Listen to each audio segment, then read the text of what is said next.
दंडवत करते ही करत दंडवत देखित ही भरत लिन उरलाई, मनहु लखन सन भेंट भई प्रेम न हृदय समाई।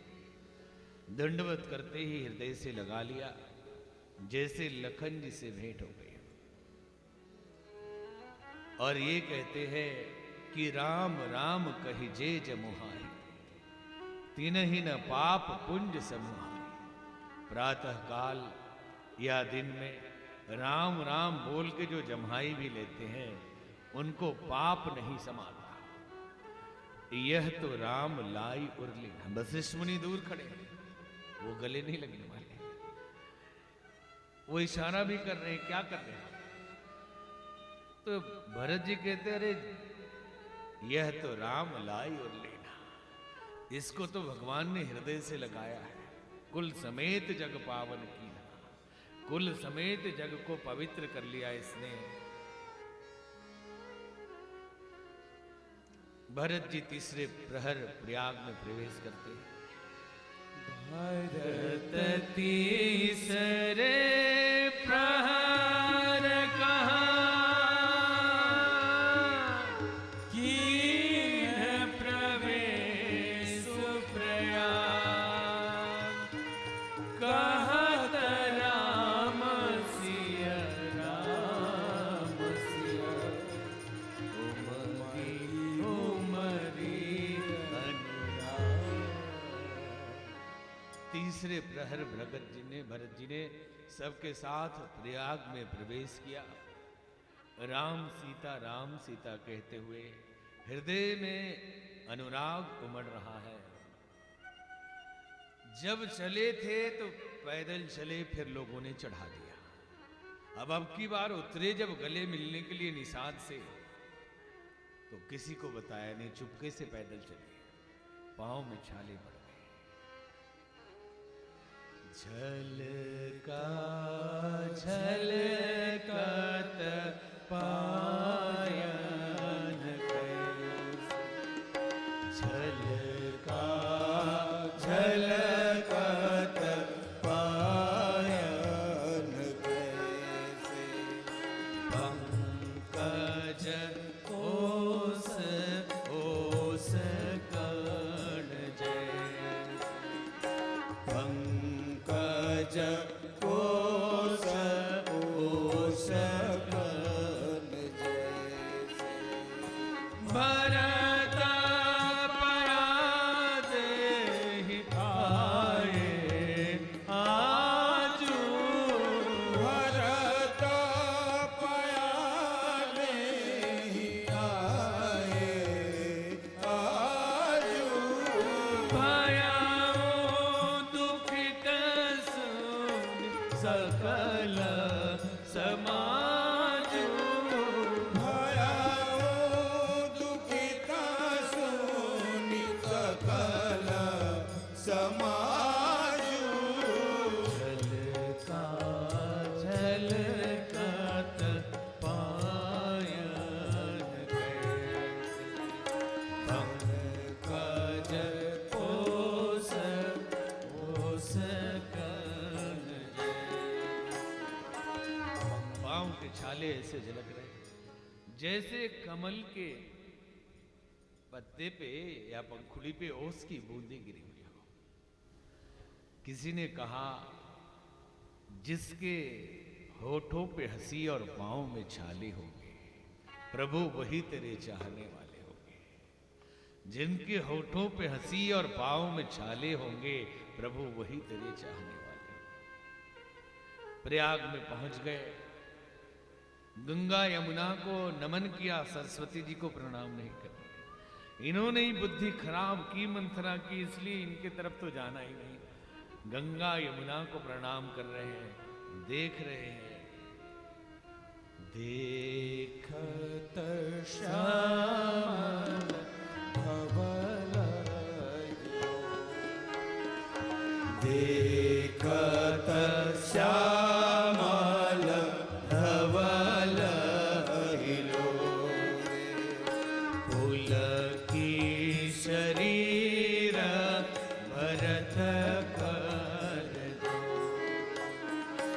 पुलकी शरीर भरत कर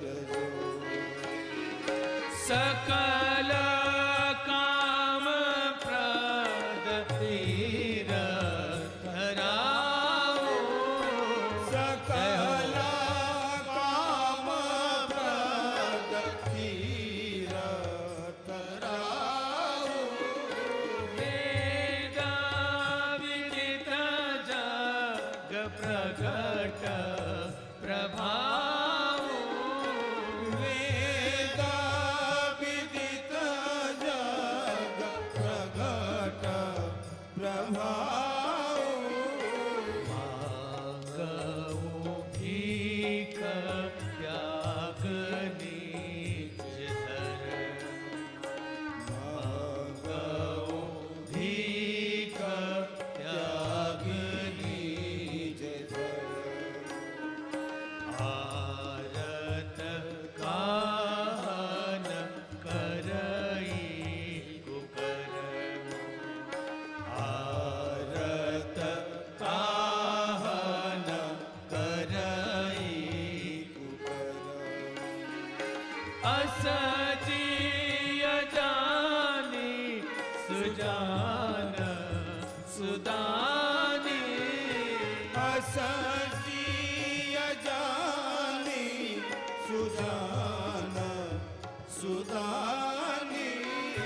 सफल करहि जग जाचक बानी। सफल करहि जग जाचक बानी। खत श्यामल धवल हिलो।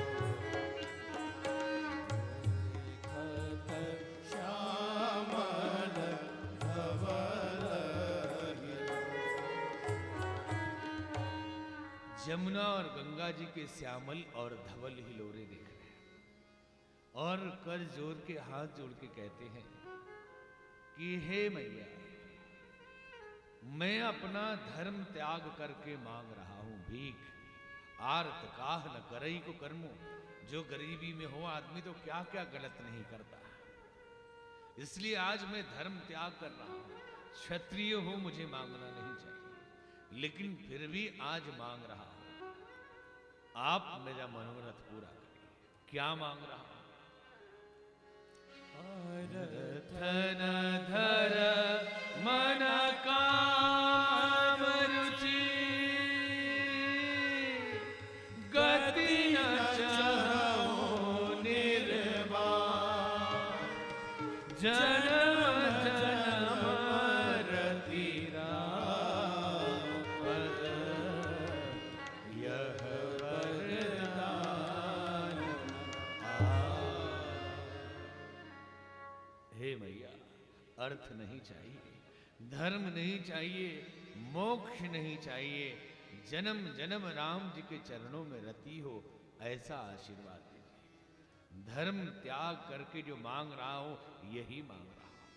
संसार नहीं चाहिए, धर्म भी नहीं चाहिए कि धर्म के कारण ही राम जी वनवास गए पिताजी के धर्म का पालन करने के लिए। तो ऐसा धर्म भी मुझे नहीं चाहिए और अर्थ भी नहीं चाहिए। जिस संपदा के लिए भगवान को वनवास जाना पड़ा, ऐसा धन भी नहीं चाहिए और मोक्ष भी नहीं चाहिए। जन्म जन्म राम जी के चरणों में अनुराग रहे। और गंगा मैया से मांगते हैं, भरत जी कहते हैं, सीताराम चरण रति सीताराम चरण रति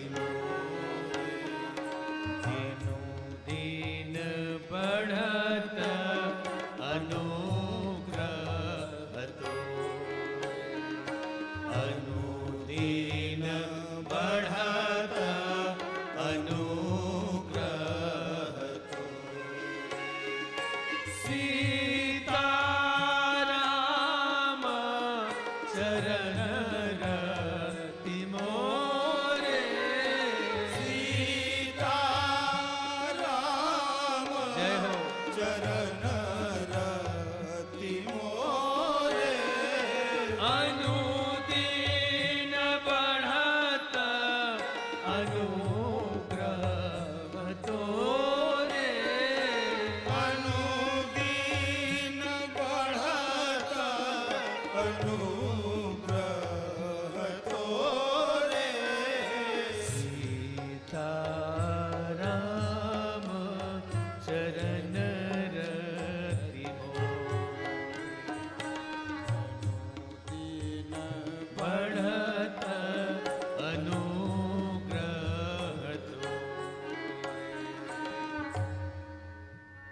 सीताराम जी के चरणों में अनुराग हो गया। अभी थोड़ी देर आपके अनुग्रह से अनुदिन बढ़ता रहे। त्रिवेणी से सुंदर मंगलमयी एक वाणी आवाज आई। त्रिवेणी मैया ने कहा भरत जी के लिए,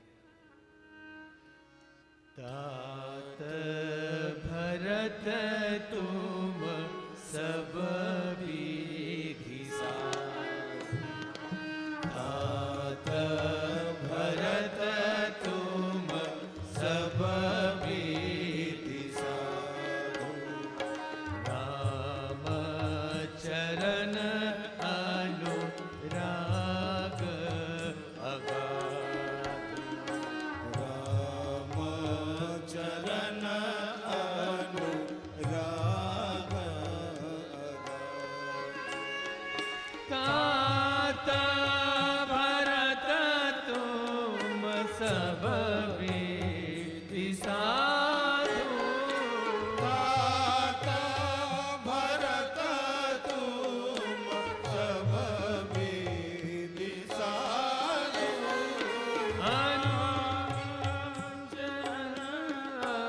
अनुराग अगाधु, राम चरण अनुराग अगाधु,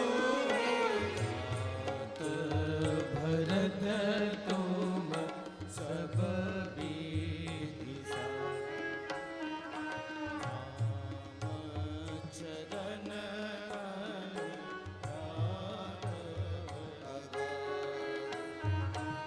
त्रिवेणी से मंगलमयी वाणी हुई और गंगा मैया यमुना मैया जो कहे उन्होंने यही कहा, हे तात भरत तुम सब विधि साधु, आप हर प्रकार से साधु हैं। राम चरण अनुराग अगाधु, राम जी के चरणों के लिए ही तो आप आए हैं।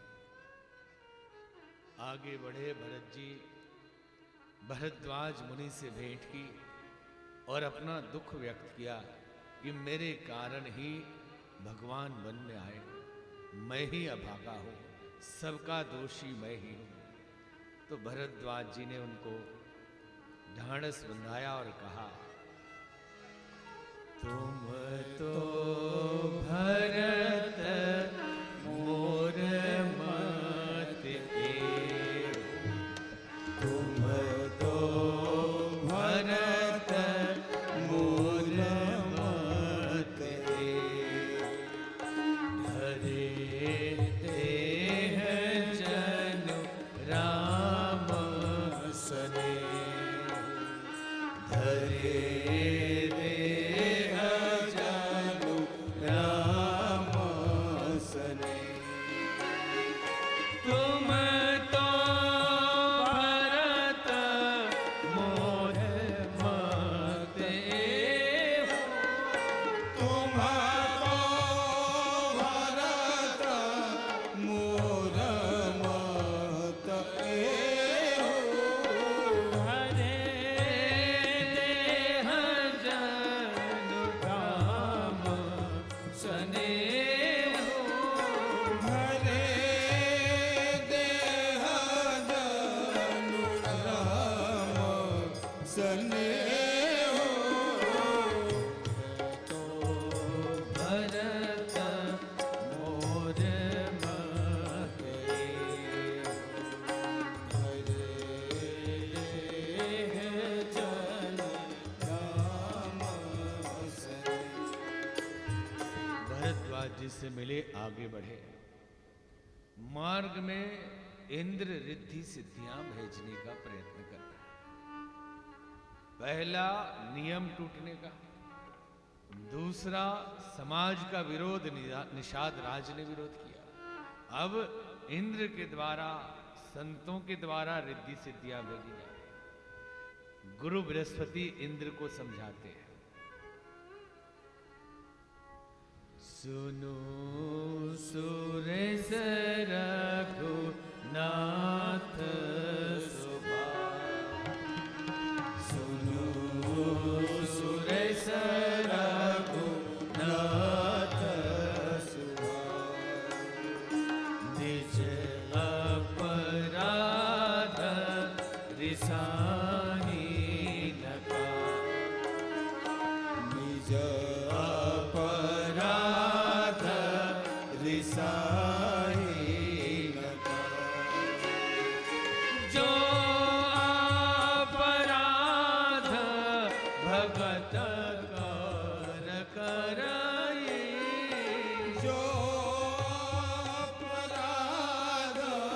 भगत कर करई राम रोस पावक सोई जरई राम रोष पावक सो जरई सुनो सुरेश उपदेश हमारा, निज अपराध सुनो सुरेश रघुनाथ स्वभाव, निज अपराध ऋषा ही न काहू।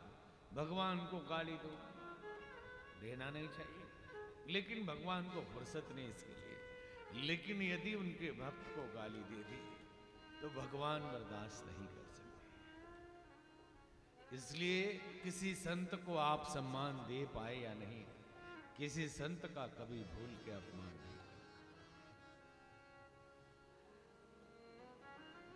आगे राम सखात ही समय दिखावा, सैल शिरोमणि सहज सुहावा। राम जी के सखा ने पर्वत दिखाया और यहां राम रजनी और शेषा जाके सिए सपन अस देखा। सीता जी ने एक स्वप्न देखा कि सभी माताएं आई हैं, सफेद वस्त्र पहनी है, क्योंकि इनको खबर नहीं कि पिताजी गुजर गए। और अपशकुन जैसा सपना देखा। सीता जी ने राम जी को बताया, उन्होंने देवताओं का पूजन किया, ब्राह्मणों को दान दक्षिणा दी। गोस्वामी जी आगे लिखते हैं, सन्मान सुर मुनि बंदी बैठे, उदर दिश देखत भय, नभ भूरि खग मृग भूरि भाग, विकल प्रभु आश्रम गए। सन्मान सुर मुनि बंदी बैठे, उतर दिशि देखत भय, नभ भूरि खग मृग भूरि भागे, विकल प्रभु आश्रम गए। तुलसी उठे अवलोकी कारण, काह चित सच चित रहे, सब समाचार की रात कोरन, आहित ही अवसर कहे। तुलसी उठे अवलोकी कारण, काह चित सच चित रहे, सब समाचार की रात कोलनी, आहित ही अवसर कहे, आहित ही अवसर कहे, आहित ही अवसर कहे। सभी संतों मुनियों को सम्मानित करके भगवान उठे, उत्तर दिशा में देखा धूल उड़ रही है, और किरातों ने आकर, कोल भीलों ने आकर समाचार दी कि भरत जी सेना सहित आ रहे हैं। और सोच में पड़ गए राम जी। बहुरी सोच बस भय सिया रावण, बहुरी सोच बस भय सिया रावण, कारण कवन भरत आगमनु, कारण कवन भरत आगमनु। एक आई कहाँ बहोरी, एक आई असका बहोरी, सेन संग चतुरंगन थोरी, सेन संग चतुरंगन थोरी, बहुरी सोच बस भय सिया रावण, बहुरी सोच बस में सिया रावण। राम जी सोच बस हो गए। लखन जी को ये खबर लगी तो कहते हैं विषयी जीव को विषय आ ही जाता है, और तैयार हो गए धनुष बाण लेने के लिए। आखिरी स्टेज है कि अपने घर वाले विरोध करने लगे। लखन जी विरोध के लिए तैयार हो गए, धनुष बाण लेके खड़े हो गए कि आज मैं देख लूंगा भरत जी को, और सौगंध खाने लगे। तो उनके बाहुबल की प्रशंसा करती हुई एक आकाशवाणी हुई, जगु भय मगन गगन भई बानी, जगु भय मगन गगन भई बानी, लखन बाहुबल विपुल बखानी, लखन बाहुबल विपुल बखानी, तात प्रताप प्रभाव तुम्हारा, तात प्रताप प्रभाव तुम्हारा, को कही सकई को जान निहारा, को कही सकई को जान निहारा। जगु भय मगन गगन भई बानी, जगु भय मगन गगन भई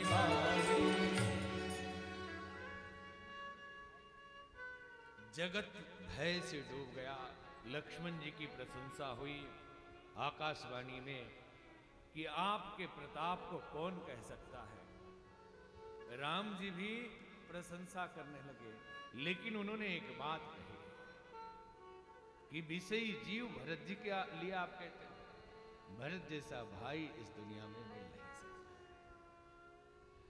मसक फूक मरु में उड़ाए, मसक फूक मरु में उड़ाए, कोई न नृप मधु भरत ही भाई, कोई न नृप मधु भरत ही भाई। लखन तुम्हार शपथ पितुआना, लखन तुम्हार शपथ पितुआना, सुचि सुबंधु नहीं भरत समाना, सुचि सुबंधु नहीं भरत समाना। मसक फूक मधु में उड़ाए, मसक फूक मधु में उड़ाए। मच्छर के फूंक मारने से पर्वत उड़ जाए कोई कहे तो विश्वास कर लेना, लेकिन भरत जी को कोई राजमद आ गया है ये कभी विश्वास नहीं। ऐसा भरत जी जैसा भाई इस संसार में नहीं मिलने वाला। खबर मिली भरत जी आ रहे हैं, राम जी उठे। उठे राम सुनी प्रेम अधीरा, कहूँ पट कहूँ निसंग धनु तेरा, हे जी कहूँ पट कहूँ निसंग धनु तेरा, हे जी कहूँ पट कहूँ निसंग धनु तेरा। उठे राम सुनी प्रेम अधीरा, कहूँ पट कहूँ निसंग धनु तेरा, हे जी कहूँ पट कहूँ निसंग धनु तेरा, हे जी कहूँ पट कहूँ निसंग धनु तेरा। राम जी उठे तो चार चीजें उनके शरीर से गिरी। कहीं पट गिरा, कहीं धनुष गिरा, कहीं निसंग गिरा, कहीं तीर गिरा। भक्तजन कहते हैं कि जितनी चीज छोड़ के प्रभु की शरण में जाओ उतनी ही छोड़ के वो भी आता है। यहाँ भरत जी धर्म अर्थ काम मोक्ष छोड़ के गए हैं, तो यहाँ चार चीजें छूट गई। और कई संत तो कहते हैं कि निसंग तीर और पटका और धनुष ये सब कंधे पे सवार रहते हैं राम जी के हमेशा। उनकी चरण धूलि लेने का अवसर नहीं मिलता। आज मौका मिला, इसी बहाने गिर जाओ, चरण धूलि तो मिल जाए। उठे राम सुनि प्रेम अधीरा, कहूं पट कहूं निसंग धनु तेरा। भरत जी ने बहुत समझाया, लेकिन प्रभु अपनी बात पे अड़े रहे। भरत जी ने भगवान के चरण पादुका मांगी और उसे लेकर अयोध्या लौट आए। तपस्वी की तरह जैसे राम जी जी रहे थे, वैसे ही केवल प्रतिनिधि बनकर उनका राजकाज चलाते रहे। आगे की कथा कल सुनाई जाएगी और कल आखिरी दिन भी है, कल पूरी कथा सुना दी जाएगी। आइए सूचना दीजिए।